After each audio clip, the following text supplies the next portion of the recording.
আমার শ্রদ্ধেয় ভাইরা, সূরা নিসাতে বলা হয়েছে, যারা আল্লাহ এবং রাসূলের পথে আসবেন তারা আল্লাহর ফজিলতে আম্বিয়া, শহীদান আর সালেহিন এইসব ভালো সাথী পাবেন জীবনে। একজন মানুষের আসল কাজ হচ্ছে সিদ্দিকিয়ত। সিদ্দিকিয়ত মানে কি? আমরা কি জানি সিদ্দিকিয়ত মানে কি?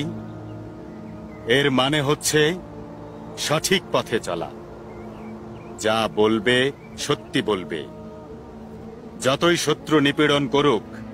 সিদ্দিকিয়তি মানুষকে সত্যের পথে পরিচালনা করার সঠিক উপায়, আর এই পথে যে চলবে তাকে সবচেয়ে উত্তম মুসাফির বলা হবে।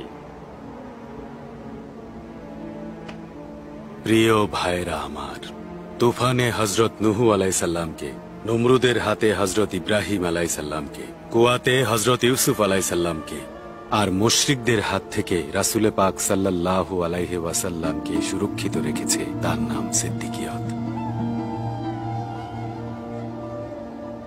আল্লাহ আমাদেরকে তাদের মতো সাহসী করুন।